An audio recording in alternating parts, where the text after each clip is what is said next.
ไปเป็นรายการพุทธานุภาพดำเนินรายการโดยพระธรรมกิติเมธีผู้ช่วยเจ้าวาดวัดราชาธิวาสวรวิหาร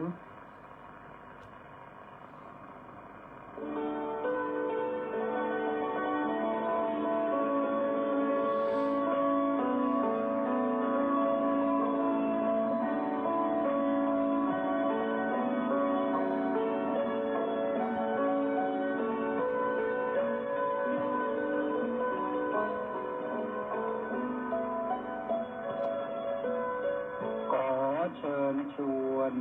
มาฟังธรรมนำชีวิตขัดเกลาจิตบริสุทธิ์ผุดผ่องใสเสริมปัญญาบารมีให้จิตใจสุขสดใสเมื่อได้ธรรมนำชีวารายการพุท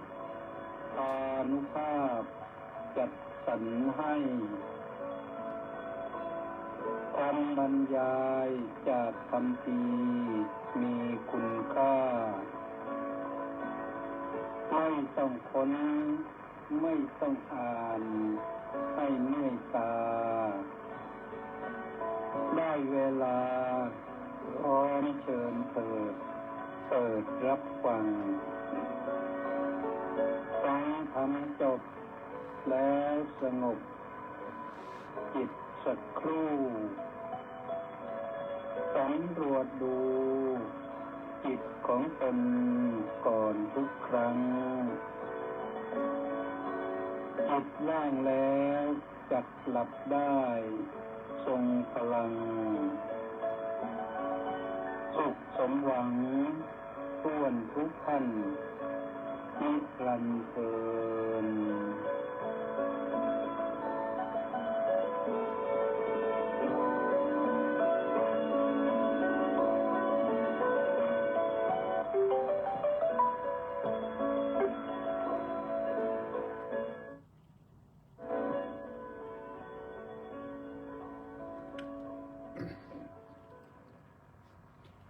ขอถวายความนอบน้อมแด่พระรัตนตรัย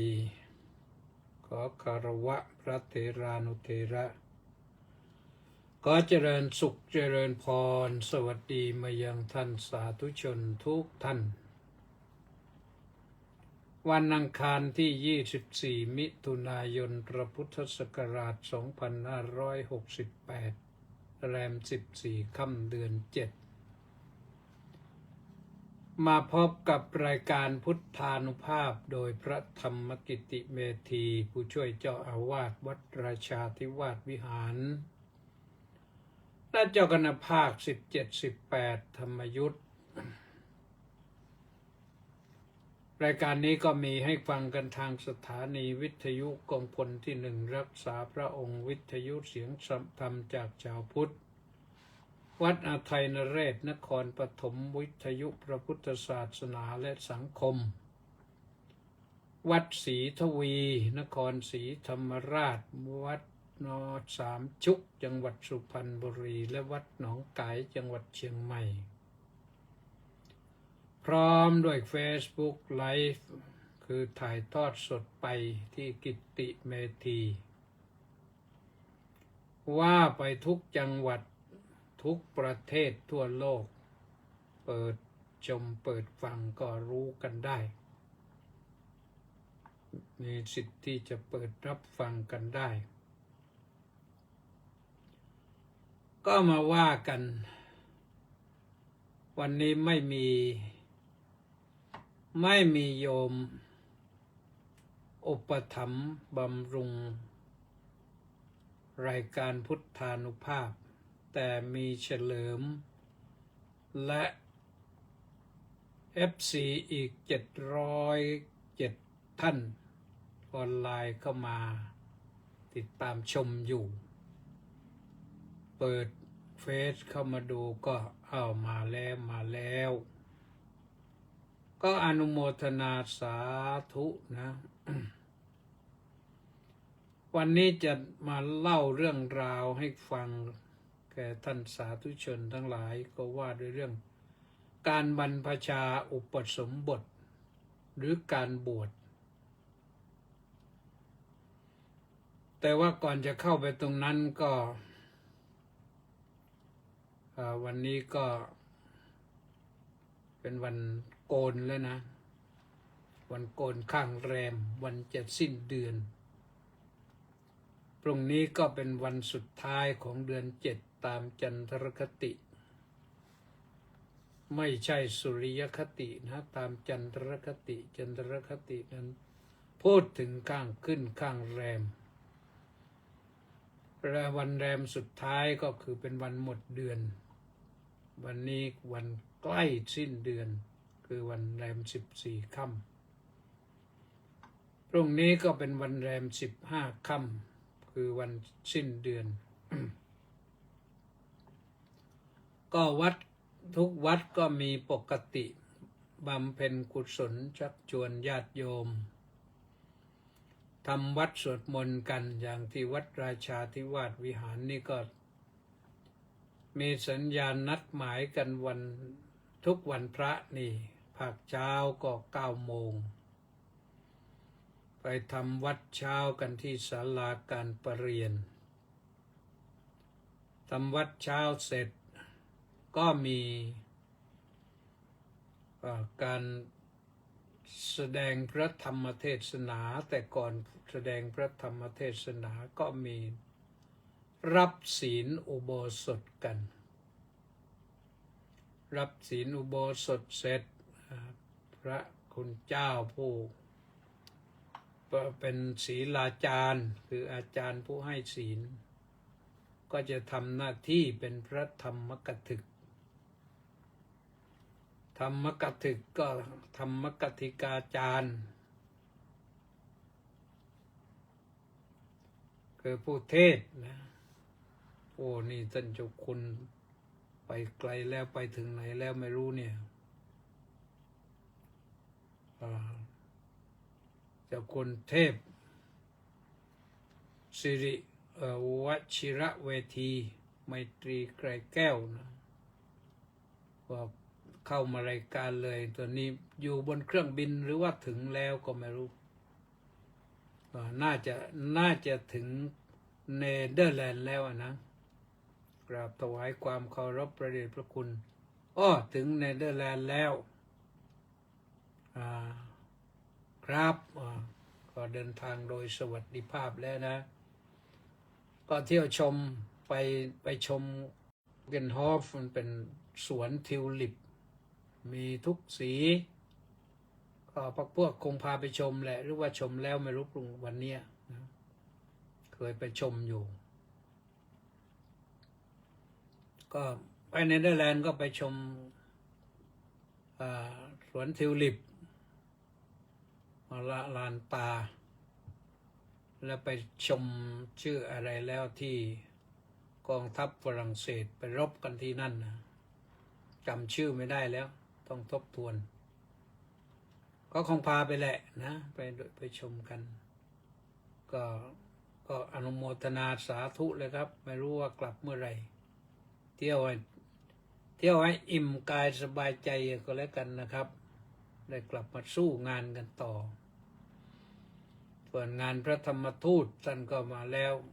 ร่วมแล้วก็พรุ่งนี้ก็จะแยกย้ายกันนะวันนี้ก็ไม่ได้ไปเนื่องจากว่ามีนัดกับโยม มีนัดกับโยมวันนี้นะก็โยมก็คือโยม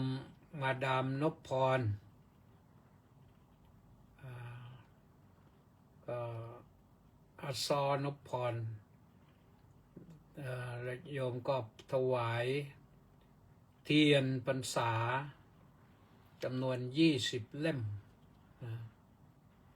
20 เล่มก็ที่จริงแล้วปีที่แล้วนั้น200 เล่มนะแต่ปีนี้บอกโยมเอา20 เล่มเนื่องจากว่าทาง3 จังหวัดชายแดนภาคใต้ก็บอกว่ามีพร้อมปีนี้มีพร้อมก็ ก็เลยเอาไปแค่20 เล่มก็ส่งไปแล้ววันนี้โยม จัดการส่งแล้วทางไปรษณีย์สิ้นค่าส่งไป1,100 กว่าบาทพรุ่งนี้ก็คงถึงไปรษณีย์นี่ก็ส่งเร็วเดี๋ยวนี้ต้องทำแข่งกับบริษัทเอกชนก็ส่งปุ๊บปั๊บไปถึงไปกลางปลายถ้าหนักเขาก็ใช้ปิกอัพส่งเลย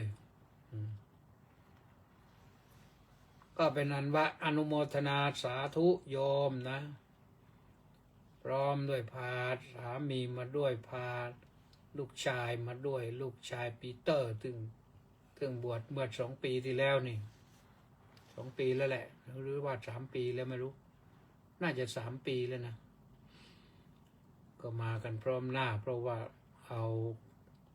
เทียนมา20 เล่มก็หนักนะเทียนพรรษาเนี่ยนะเพราะฉะนั้นย้อนกลับมาที่วันพระพรุ่งนี้ก็มาฟังธรรมกันแล้วก็เสร็จแล้วก็ตกเย็นก็ทำวัดเย็นก็6 โมงเย็นนั่นพระนะทำวัด6 โมงเย็นแล้วต่อด้วยทำอุโบสถสังฆกรรมคือฟังพระปาติโมกข์ก็ไปเสร็จก็ประมาณทุ่มกว่าก็นั่งกันเหนื่อยหน่อยแหละนะแต่ว่า15 วันเหนื่อยทีนึงก็จะเป็นไรไปนะก็พร้อมกันทำกิจกรรมทางศาสนาเป็นสิ่งสำคัญด้วยปาติโมกข์เป็นสิ่งสำคัญตราบใดที่ปาติโมกข์ยังอยู่ก็ถือว่าศาสนายังอยู่ได้ถ้าปาติโมกข์หมดไปแล้วก็ศาสนาก็ไม่รู้เหมือนกันว่าจะเหลืออะไรอยู่นะ เพราะฉะนั้นพรุ่งนี้วันพระโยมหน้าที่โยมตั้งแต่เช้าก็ทำบุญตักบาตรนะถ้าตื่นทันก็ทำบุญตักบาตรถ้าตื่นไม่ทันก็ไปวัดญาติโยมก็ไปวัดเราต่างจังหวัดภูธรก็เขาจัดปิ่นโตไปวัดไปถวายพระฟังเทศเสร็จแล้วก็จะถวายสังฆทานพระก็รับแล้วก็ฉันฉลองศรัทธาต่อจากนั้นก็เป็นหน้าที่ของโยมที่จะรับอาหารส่วนที่เหลือเสสังมังคลังยาจามิข้าพเจ้าขอส่วนที่เหลืออันเป็นมงคลนี้ก็เพื่ออะไรเพื่อรับประทานเพื่อบริโภคโดยปกติแล้วที่อื่นไม่ทราบนะแต่ที่วัดมะม่วงปลายแขนนี่ถ้ายิ่งวันพระใหญ่นี่ปิ่นโตนี่เปิดกันแทบไม่ไหวนะเยอะมาก30 40 50 เถาบางทีก็พระก็นั่งเปิดปิ่นโตกันกว่าจะได้ฉันก็เหนื่อยเหงื่อตกแล้วเพราะฉะนั้นพอเหงื่อตกแล้วก็ฉันไม่ลงทีนี้ฉันไม่ลงแต่ก็ฉันแหละเพราะว่าพระฉันเสร็จแล้วไม่เกินเที่ยงก็ต้องคำสุดท้ายต้องกลืนให้หมดต่อจากนั้นไปอีก18 ชั่วโมงอยู่จากเที่ยงไปถึง6 โมงเย็นก็6 ชั่วโมงแล้วก็กลางคืนอีก12 ชั่วโมงไปถึงเช้า6 โมงนู่นวันใหม่ถึงจะฉันได้แต่ไม่ได้ฉันหรอกเพราะอะไรเพราะพระต้องไปบิณฑบาตอีก1 ชั่วโมงหรือว่าครึ่งชั่วโมงกลับมาเตรียมเรียบร้อยถึงจะได้ฉันก็โน้นประมาณ7 โมงเช้านั่นแหละก็รวมกันแล้ว19 ชั่วโมงที่เว้นว่างท้องค่อยๆว่างไปก็อยู่กันเป็นอย่างนั้น ทีนี้ใกล้จะเข้าพรรษานะวันที่11เป็นวันเข้าพรรษานะวันที่10นั่นเป็นวันอาสาฬหบูชาวันที่พระพุทธองค์ทรงแสดงปฐมเทศนาธรรมจักรกับปวัตตนสูตรเป็นวันเกิดพระอริยสงฆ์เจ้าขึ้นมาองค์แรกคือโกณทัญญะฤาษีมาเป็นโกณทัญญภิกษุขึ้นมาองค์แรกพระพุทธองค์ทรงปลื้มพระทัยที่เทศครั้งแรกก็มีคนเข้าใจและขอบวชเลยแต่ว่าห้าฤาษีนั่นเข้าใจแต่ท่านเดียวนะอีก4ท่านยังมึนๆอยู่เลยเป็นหมายถึงอะไรเนี่ยธรรมจักรนี่ไม่เคยได้ยินด้วยพระพุทธองค์จึงต้องขยายความไปในวันต่อไปวันละตอนนะในที่สุดก็ท่านเหล่านั้นก็ได้ดวงตาเห็นธรรมกันวันละท่านพระอัฏฐาจารย์ท่านสันนิษฐานไว้อย่างนั้นนะพอถึงวันแรม5 ค่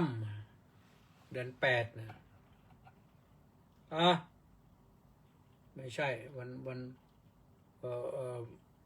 ใช่วันแรม5 ค่ำเดือน8นั่นแหละก็เป็นวันที่พระพุทธองค์ทรงแสดง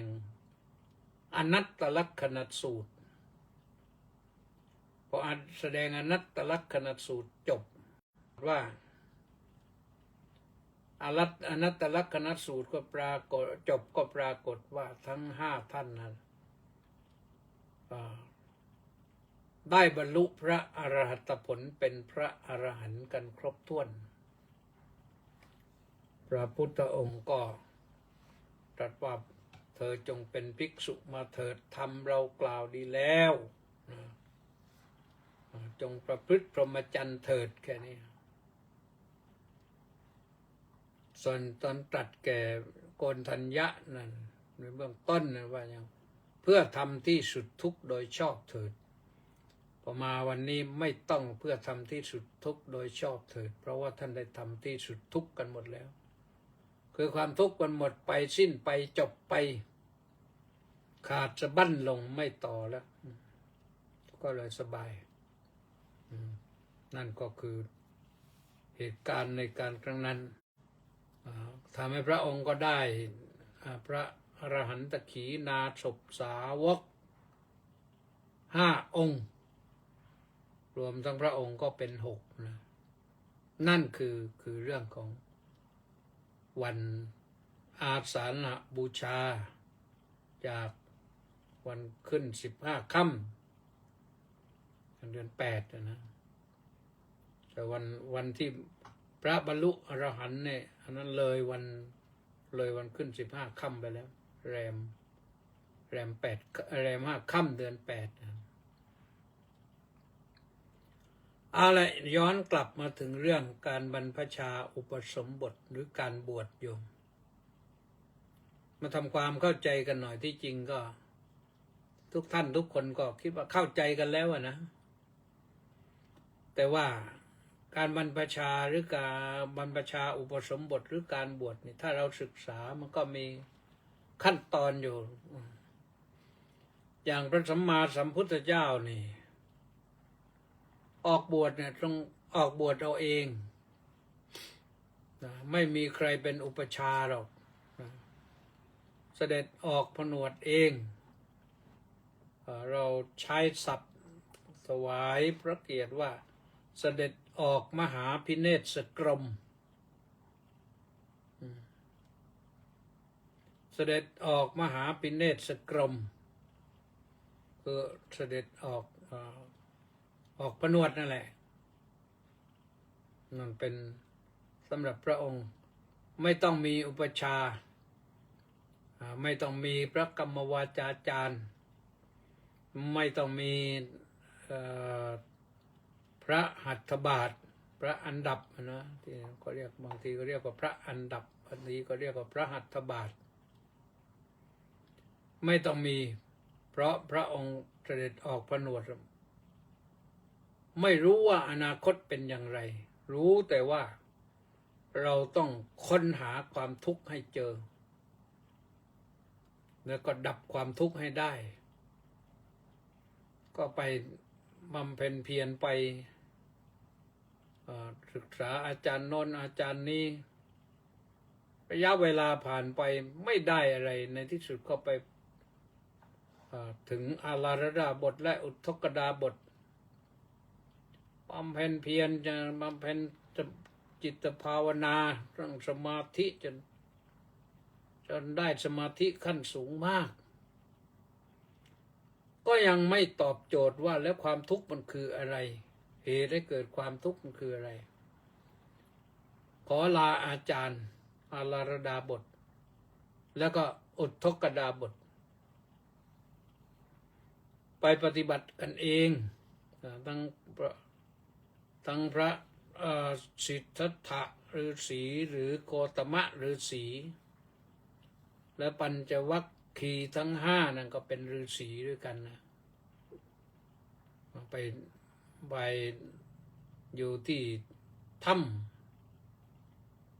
ไปเข้าถ้ำปฏิบัติตัวอยู่ในถ้ำออกนานๆออกมาทีนึงก็ปรากฏว่าทรมานตนไปนึกว่ามันถึงที่สุดแล้วมันถึงที่สุดแล้วเราที่ฝึกมานี่เราฝึกยิ่งกว่าที่ฝึกมาจากครูบาอาจารย์แล้วที่หนักมากก็คือเรื่องของการอดอาหารหนักมากๆเลยจนผอมชนิดที่เดินแทบเดินไม่ตรงทางว่างั้นแหละผอมพยุงกายไปโซซัดโซเซมันก็ยังไม่ได้พระองค์ก็เลยหาอุบายใหม่ก็คือแสวงหาอาหารบิณฑบาตเสวยปัญจวัคคีย์เห็นอย่างนั้นก็ถอยเลยผิดหวังแล้วเราแยกทางกันเถอะไปพาราณสีพระองค์ได้พระกำลังจากอาหารของนางสุชาดาก็ไปเจริญอานาปานสติอยู่ที่ใต้ต้นพระศรีมหาโพธิ์จึงได้บรรลุ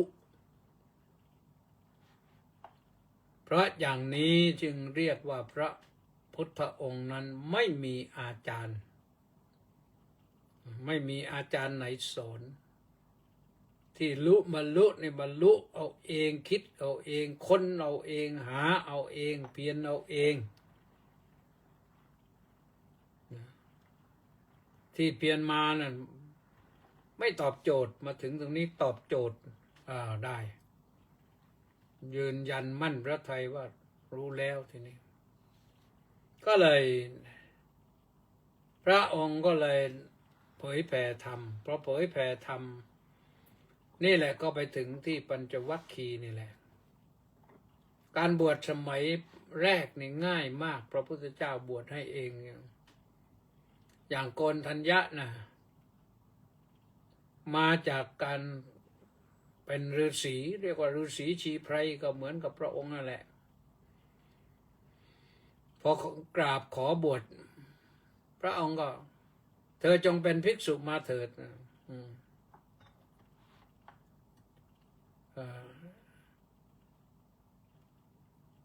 จงเป็นภิกษุมาเถิดก็จบแต่ว่าตรัสกับโกณฑัญญะนะทำเรากล่าวดีแล้วจงประพฤติพรหมจรรย์เพื่อทำที่สุดทุกข์โดยชอบเถิดด้วยพระวาจาแค่นั้นก็จบถือว่าได้ให้บรรพชาอุปสมบทแล้วทั้งบรรพชาทั้งอุปสมบทพร้อมกันทีเดียวเพราะเป็นฤาษีมาแล้วและอีก4ท่านก็เช่นเดียวกันต่อไปอีกพระองค์ก็ให้เองตลอดไปถึงถึงพระยัสสะเพื่อนพระยัสสะอีก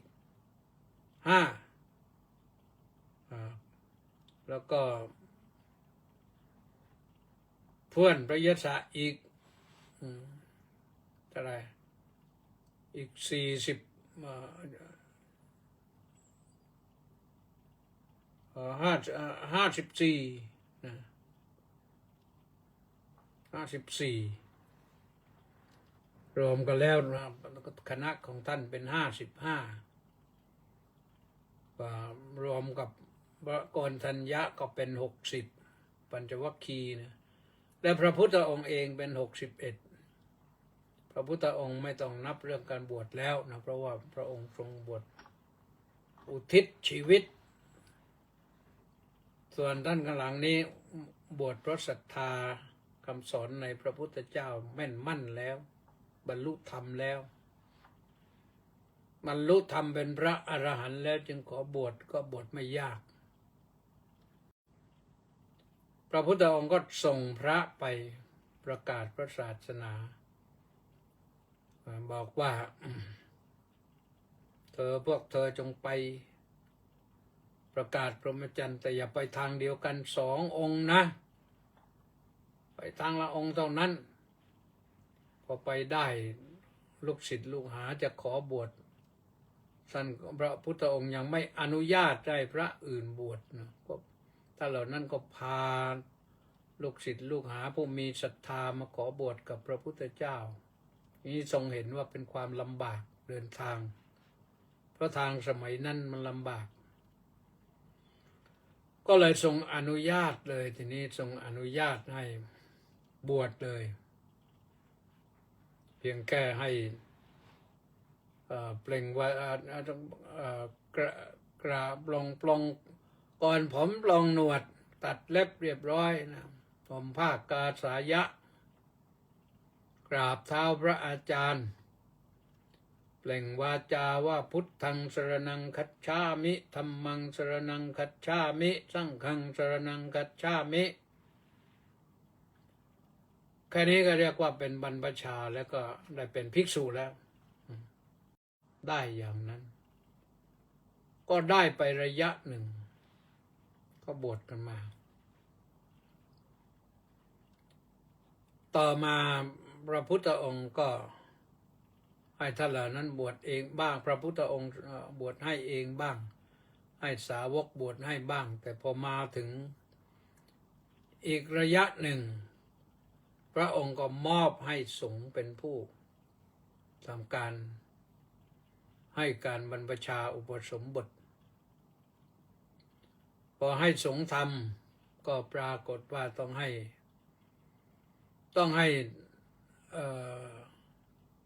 ประกอบพิธียัตติจตุถกรรมวาจาคือบวชด้วยการสวดยัตติส่วนว่าการบวชที่ให้เปล่งวาจาถึงพระพุทธเจ้าพระธรรมพระสงฆ์ว่าพุทธังสรณังคัจฉามิธัมมังสรณังคัจฉามิสังฆังสรณังคัจฉามินะอันนั้นทรงอนุญาตให้เป็นการบวชเป็นสามเณรเพราะฉะนั้นเดี๋ยวนี้สามเณรก็ว่าอย่างนั้นแหละได้ตรงนั้นก็หรือว่าถึงสรณคมก็หรือว่าสำเร็จการบรรพชาแต่สามเณรในปัจจุบันก็ไม่ใช่เป็นขึ้นในปัจจุบันเป็นมาตั้งแต่การนานไกลแล้วแหละว่าให้รักษาสมาทานศีลด้วยให้ศึกษาเรื่องศีลด้วยเพราะฉะนั้นสามเณรก็จะรับปานาติปาตาเวรมณีอนินนาดานาเวรมณีอภรมจริยาเวรมณีมุสาวาดาเวรมณีสุราเมรยมัชฌัปมาณทานาเวรมณีนัจจเกตวาดิตาวิสุขดัสนาเวรมณีมาลากันทะวิเลปนะธารณะมณนะวิภูชนทานาเวรมณีอุจจาสยนะมหาสยนาเวรมณีจาตรูปรัจตาปฏิกหนาเวรมณีศีล10 ข้อให้สามเณรศึกษาศีล10 ข้อศึกษานั้นหมายถึงรับแล้วนำไปปฏิบัติคำว่าศึกษาไม่ใช่เพียงเพื่อเรียนรู้ ไม่ใช่เพียงแค่เรียนรู้ ศึกษาแล้วนำไปปฏิบัติ ก็ใช้มาถึงปัจจุบันสามเณรก็รับแค่นั้น แต่สามเณรก็ยังมีสามเณรสิกขาที่ต้องปฏิบัติให้มันถูกต้องตามแนวของสามเณรแล้วก็สามเณรก็ต้องศึกษาเรื่องวัดปฏิบัติการนุ่งการห่มการฉันอาหารอะไรต่างๆก็มีวัดอยู่เฉพาะสำหรับสามเณรซึ่งพระก็ใช้ด้วยภิกษุณีก็ใช้ด้วยนะก็เอากันว่าสามเณรนั้นจบลงแค่นั้นแค่รับศีล10ส่วนการบวชเป็นพระต้องว่ากันต่อไปรับศีลเสร็จแล้วก็ไปรับบาตรจากโยมพ่อโยมแม่เดี๋ยวนี้นะว่ากันตั้งแนวนี้นะนี่รับบาตรจากโยมพ่อโยมแม่หรือโยมผู้อุปถัมภ์ที่ไปเป็นเจ้าภาพให้อุปสมบทตอนนี้เรียกว่าอุปสมบทอย่างเดียวแล้วเสร็จแล้วก็รับบาตรไปข้างหน้าพระอุปชาก็ถึงวางบาตรแล้วก็กราบถวายดอกไม้แล้วก็ขอนิสัยทีนี้ขอนิสัยเป็นขอประกาศให้พระที่นิมนต์ไว้นะให้เป็นอุปชาท่านก็แนะนำว่าอย่างนั้นอย่างนั้นอย่างนั้นอย่างนั้นเอาละแล้วพระก็จะทีนี้พระกรรมวาจาจารย์ก็จะสวดตอนนี้ก็สวดเพื่อซักถามอันตรายิกธรรม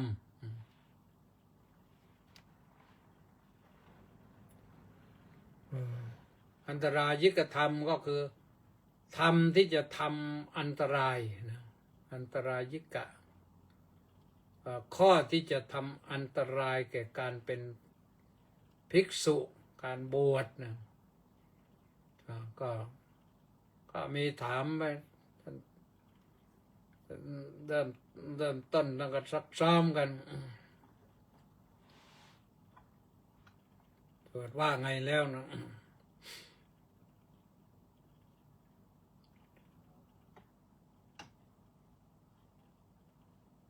เริ่มถามเรื่องโรคร้ายก่อน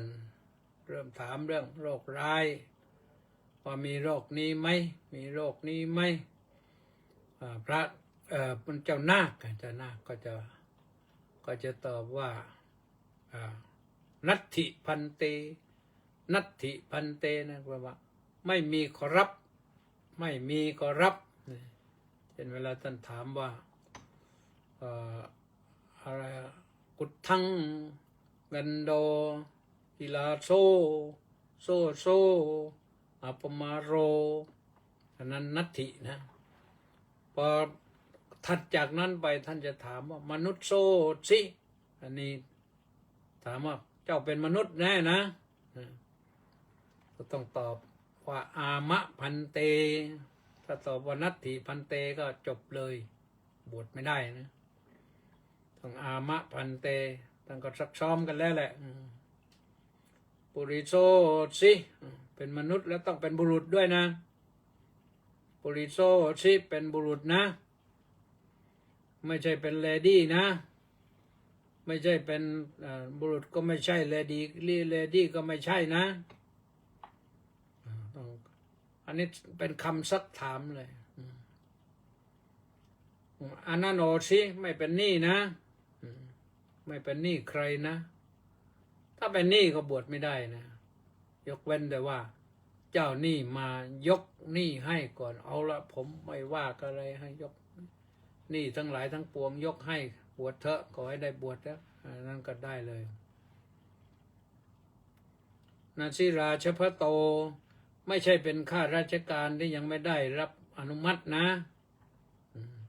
ที่เป็นข้าราชการก็ต้องลาให้ถูกต้องแล้วก็ต้องได้รับ อนุมัติด้วยมีลายลักษณ์อักษรอนุญญาโตสิมาตาปิตูหิพ่อแม่อนุญาตแล้วนะนี่ถ้าพ่อแม่ยังอยู่ ถ้าพ่อแม่เสียชีวิตไปแล้ว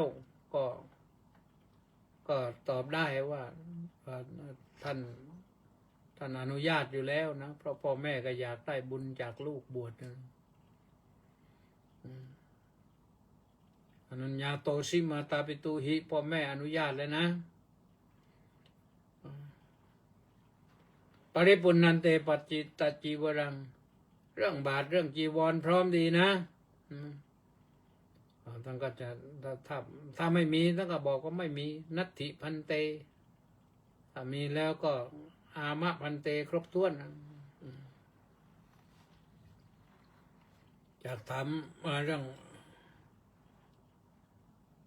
ปริปุณณันเตปัตตจีวรังกินนาโมชิทีนี้ถามชื่อเธอชื่ออะไรรู้จักชื่อตัวเองหรือเปล่าปกติชื่อนี่ท่านจะอุปชาจะให้ไปใช้เป็นภาษาบาลีเพื่อสะดวกในการสวดเพราะคำสวดเป็นภาษาบาลีอย่างของอาตมานี่สัญญโตก็นามกินนาโมสิอาตมาก็ต้องตอบว่าหังพันเตสัญญโตนามะ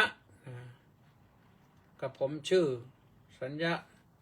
ญตะครับแต่คำสุดท้ายท่านก็จะถามว่าก็นามะเตอุปัชฌายโยและอุปยายะเธอชื่ออะไรที่มาขอบวชกับท่านนี่ท่านอนุญาตแล้วยังอะไรต่างๆเนี่ยท่านก็จะก็นัดแนะกันแล้วแหละบอกไว้แล้วแหละรู้แล้วก็เลยโดยอุปชามีฉายาชื่อว่าอะไรหรือจะฉายาก็ได้นะจะใช้ฉายาก็ได้จะใช้ชื่อสัญญาบัตรก็ได้ถ้าไม่ยาวนักเช่นของหลวงพ่อหลวงปู่นี่นะเมื่อก่อนเป็นพระธรรมกวีนี่อาจจะใช้ว่าอุปชาโยเมพันเตอายัสมาธรรมกวีนามะก็ได้หรือถ้าเอาพระธรรมกิติเมธีอุปชาโยเมพันเตอายัสมาธรรมกิติเมธีนามะอันนั้นก็จบพอจบอย่างนั้นทีนี้เราจะได้สวดให้เป็นพระจะเป็นพระหรือไม่เป็นพระก็เป็นตรงเนี้ยสวดก็เรียกว่าสวดยัตติสวดยัตติเสร็จก็เป็นอันว่าจบถอดบาตรกราบพระรับอะไรต่างๆเรื่องไตรธรรมที่โยมถวายนี่จะมาเล่ามาโดยย่อเลยนะเวลามันจะหมดแล้วทีนี้การบวชแถมไปสักนิดหนึ่งว่าการบวชเนี่ยถามว่าต้องแห่ไหมแต่คำว่าต้องเนี่ยรับรองว่าไม่ต้องไม่ใช่ข้อบังคับอะไรแต่ถ้าจะแห่ก็ได้นะโดยที่ท่านไม่กีดไม่ขวางเพราะเห็นว่าเป็นเรื่องของคนที่มีจิตผ่องใสมีใจเป็นบุญกุศลอยากจะสนุกสนานในบุญกุศลก็ว่าไปนะจะแห่แบบไหนก็แล้วแต่บางที่แห่จนหน้าสะดุ้งกลัวหน้าสยดสยองบางทีเจ้านาคอ้วนตัวใหญ่โตคนแบกตัวเล็กนิดเดียวอย่างเนี้ยน่ากลัวหรือพาขึ้นคานหามแล้วก็โยกกันไปโยกกันมาบางที่ก็ให้เจ้านาคขึ้นนั่งช้างนั่งหลังม้าอะไรเนี่ยซึ่งมันก็ไม่ค่อยถูกนักหรอกนะอันนั้นไปเอาสัตว์มาทรมานทำบุญถ้าเอามาเป็นขบวนแห่ให้ม้าเดินด้วยให้ช้างเดินด้วยมันก็เอาเป็นความเรียกว่าสวยงามก็น่าจะพอได้เนี่ย ที จะขึ้นไปนั่งเนี่ยถ้าหล่นตุ๊บลงมาไม่รู้ขาหักแข้งหักก็ยังพอว่าถ้าคอหักก็เรียบร้อยเลยแทนที่จะได้ทำงานบวชนาคก็จะทำงานศพกันไปเลยนะเพราะฉะนั้นก็แห่นี่แห่ธรรมดามีแห่ก็แห่ได้นะไม่ใช่เรื่องที่จะไปโจทย์ขานพรรณนาว่ากล่าวอะไรกันแต่ไม่แห่ก็ดีพระจะได้เจ้านาคจะได้เดินไปด้วยจิตอันสงบก่อนเข้าโบสถ์นี่ก็ท่านให้ทำประทักษิณพระอุโบสถหรือเวียนโบสถ์3 จบเวียนเขาเวียนขวาคำว่าเวียนขวาก็คือเอาข้างขวาของเราเข้าหาโบสถ์เดินไปเรื่อยๆให้มันรอบ3 รอบอันนี้เป็นธรรมเนียมที่เป็นมาตั้งแต่ก่อนพุทธกาลนะคนไปเฝ้าพระพุทธเจ้าในสมัยนั้นเขาทำประทักษิณไปคนเดียวก็ทำประทักษิณพระพุทธเจ้านั่งอย่างนี้เขาก็เดินรอบเดินประนมมือรอบไป3 รอบมันแสดงให้เห็นว่าเคารพนอบนับถือบูชาจริงทีนี้ในปัจจุบันก็ทำอย่างนั้นแหละก็ไปกันครบ3 รอบนะ3 รอบนี่บางทีก็แห่กันอึกกระทึกครึกโครมเจ้านาคบางทีก็สนุกไปสนุกมาก็จนลืมคำขานนาคไปเลยขึ้นไปขานนาคไม่รู้ไปออกไหนแล้วมันเคยมีนะโยมหลวงพ่ออดีตเจ้าอาวาสวัดวัดอะไรเนี่ยอยู่ตรงข้ามวัดราชาเนี่ยลืมชื่อท่านเรื่อยเลยตอนนั้นก็นั่งรถไปมาเลเซียกันไปเปิดสอบทำสนามหลวงในนี้นิมนต์ท่านไปด้วยพอนั่งตอนแรกๆก็เกรงแข็งกันนะพอไปปลายทางเหนื่อยเขาเล่านิทานนี้ท่านก็เล่าว่ามีอยู่ครั้งหนึ่งท่านอยู่อยุธยาเป็นคนอยุธยาปรากฏมุทะลุดุดันเคยขโมยวัวควายเข้าไปฆ่าชำแหละฆ่าขายเนื้อนะจะเป็นโจรว่างั้นนะวันหนึ่งอยากจะบวชก็ไปเรียนบวชเสร็จพอถึงวันจะบวชก็เตรียมไปเรียบร้อยพอเขาไปถามว่าพอพระกรรมวาจาจารย์ไปถามว่ากินนาโมสิเธอชื่อไรแกบอกไม่ออกมันติดคอโอ้มออกเสียงวัวเลยท่านเล่าอย่างนั้นจริงๆนะนี่เหตุเกิดที่อยุธยาแต่ไม่รู้วัดไหนนานมาแล้วแหละแต่ท่านเห็นมากับตาท่านก็เล่าให้ฟังว่าเนี่ยเพราะฉะนั้นคนที่บุญไม่ถึงนี่บวชไม่ได้นะโยมนะคนไม่ถึงบุญไม่ถึงนี่บวชไม่ได้หลายท่านแล้วนะอย่างน้อยก็3 ท่านที่เข้าวัดแล้วเรียนแล้วก็ถอยเรียนแล้วก็ถอยมีอยู่ท่านหนึ่งตอนนี้เสียชีวิตไปแล้วที่วัดมะม่วงปลายแขนนั้น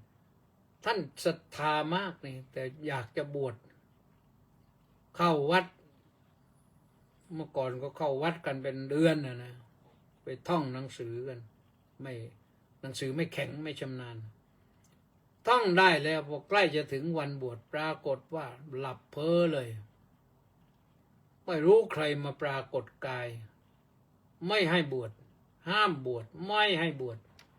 ในที่สุดท่านก็ไม่ได้บวชแต่บวชแล้วนี่ใครได้บวชนี่ก็ถือว่าเป็นผู้มีบุญวาสนาแล้วนะเพราะฉะนั้นหาทางบวชได้ก็บวชเถอะโยมเดี๋ยวนี้พระก็น้อยลงแล้ว เพราะทางราชการเขาส่งเสริมสนับสนุนให้คนออกห่างวัดต้องทำงาน ต้องแข่งขันกัน หาเงิน ต้องสร้างงานสร้างเงิน และไม่ได้สร้างบุญไว้ในใจเลย ไม่รู้กันว่าต่อไปนี่จะเป็นอย่างไรอีกนะ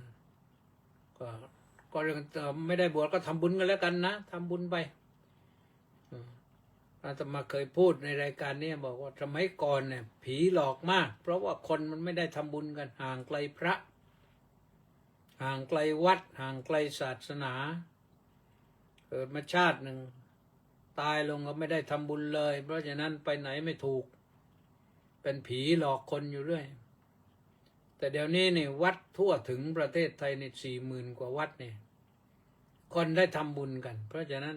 คนได้ทำบุญแล้วก็เวลาตายไปจากโลกนี้ก็ไม่ต้องไปทุกข์ยากเดือดร้อนอยู่ก็ไปเกิดในที่ที่เป็นสุขติก็พ้นเรื่องพ้นราวไปนะอันนี้ก็ว่าอย่างเนี้ยนะอาตมาก็เชื่ออย่างเนี้ยนะว่า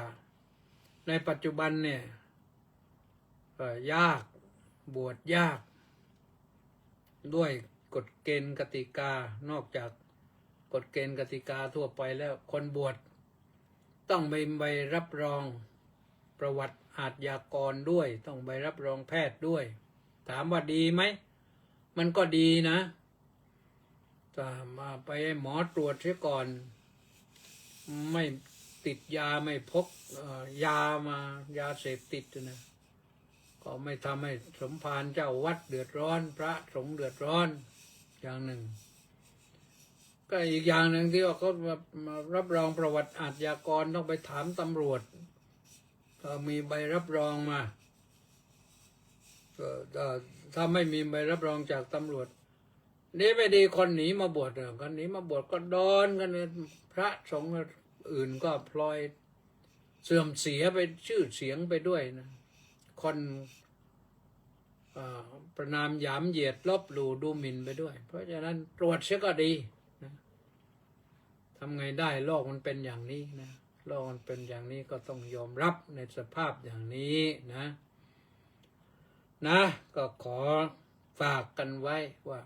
บวชนี่ดีสาธุโคปปชานามะ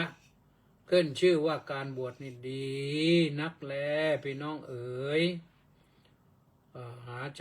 ทางได้บวชมากบ้างน้อยบ้างก็สุดแล้วแต่แล้วบวชแล้วเห็นว่าอยู่ข้างหลังมันยุ่งยากเหลือเกินบวชแล้วไม่สึกก็ได้นะเป็นอะไรไปต่อไปก็ต้องให้โยมศรีกาทำหน้าที่แทนเดี๋ยวนี้ก็เรามีนายกผู้หญิงแล้วจะไปกลัวอะไรอธิบดีผู้ว่ามีเยอะแยะแล้วผู้ชายไม่ต้องไปอวดเก่งแล้วนะว่าต้องอย่างนั้นต้องนี้ไม่ใช่ผู้หญิงก็ทำได้นะขวากไว้เท่านี้นะโยมนะจะได้อ่านรายชื่อใครมาบ้างเริ่มจากสมศรีลักษณะวิราชน้อมกราบนมัสการสาธุสาธุสาธุเจ้าค่ะมณีแสงจันทร์ก็บอกว่าน้อมกราบนมัสการสาธุสาธุสาธุเจ้าค่ะมักโกนาก็บอกว่ากราบนมัสการสาธุเจ้าค่ะนี่ไม่ทุมากทุครั้งเดียวนะเจโสจากนครสวรรค์กราบนมัสการเจ้าค่ะก็ปนมมือมา3 ครั้งก็สาธุสาธุสาธุนะสาธุเกษราพรหมมาศก็บอกขอกราบด้วยความเคารพเจ้าค่ะท่าน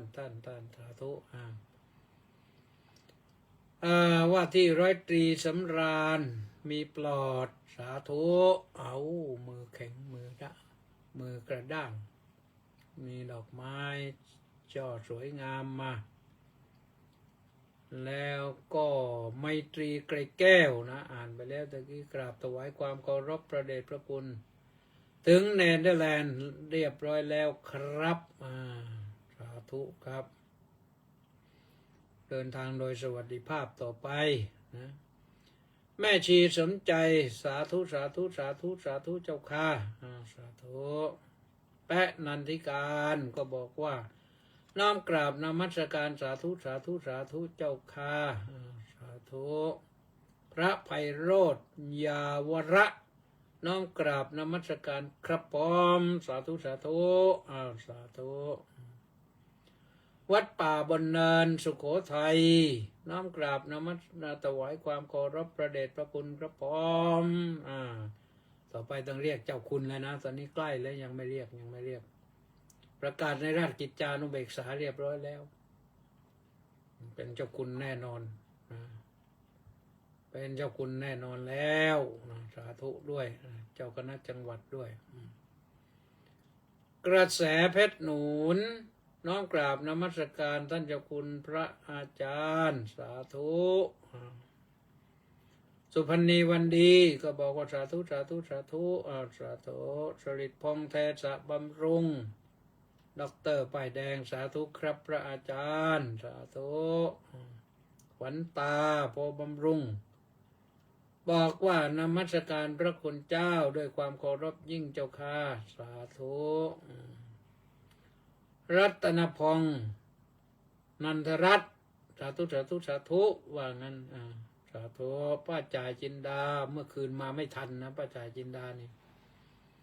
น้อมกราบสาธุสาธุสาธุเจ้าค่ะสาธุคุณสมชายศาสนกิจขอน้อมกราบนมัสการสาธุครับสาธุแล้วก็ใครอีกปีศักดิ์ลักษณะวิราชหัดจำนงกราบนมัสการสาธุสาธุสาธุสาธุแล้วก็พิรนันท์นิลวันน้อมกราบนมัสการพระเดชพระคุณอาจารย์สาธุสาธุสาธุครับพร้อมสาธุเมื่อวานซืนพาลูกชายสุดหล่อมาด้วยนะเล็กวังบุรพานุกูลแก้วสุขกราบสาธุครับว่างั้นสาธุไม่ต้องพูดมาก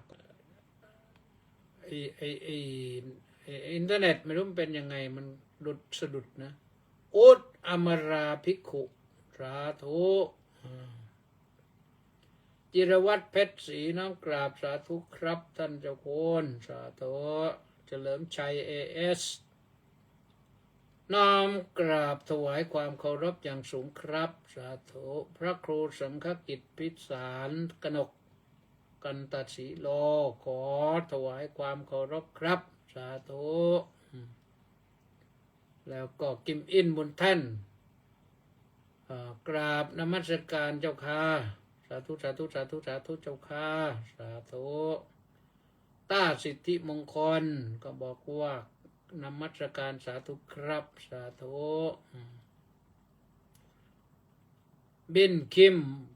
บอกว่ากราบนมัสการพระเดชพระคุณท่านเจ้าคุณอาจารย์ด้วยความเคารพอย่างสูงครับพร้อมสาธุมีใครอีกไหมบินคิมมาแล้วทองใสราชโคตรบอกว่าน้อมกราบนมัสการหลวงพ่อเจ้าคุณก็รับสาธุสาธุสาธุสาธุแล้วก็เจโสยังบอกว่าเขาว่ารำหน้านาคชาติหน้าเกิดเป็นนางฟ้าจริงไหมเจ้าคะไม่แน่นะอาจจะจริงก็ได้แต่ว่าถ้ารำอย่างมีใจเป็นบุญกุศลก็ได้นะเป็นได้ธนวัฒน์ศรีสิริวัฒน์บอกว่าสาธุน้อมกราบนมัสการครับก็สำหรับคนหนึ่งก็หมดเวลานะเท่านี้สวัสดีส่วนว่าในเฟซนั้นยังมีบินคิมว่าต่ออีกตอนผมบวชเมื่อปีที่แล้วกระผมได้รับฉายากิตติสุทโธครับผู้มีเกียรติอันบริสุทธิ์นะโอ้บริสุทธิ์ด้วยเกียรติเกือบหมดนะจันทระชัยทัศน์เอาโน้นไปโน้นน่ะนี่จะบวชอยู่นี่จันทะธรรมโมนามะได้จันทะธรรมโมนามะหมดนะหมดแล้วก็หมดเวลาพอดีนะเอาตอนนี้ก่อนขอความสุขความสวัสดีจงมีแด่ทุกท่านพบกันใหม่วันพรุ่งนี้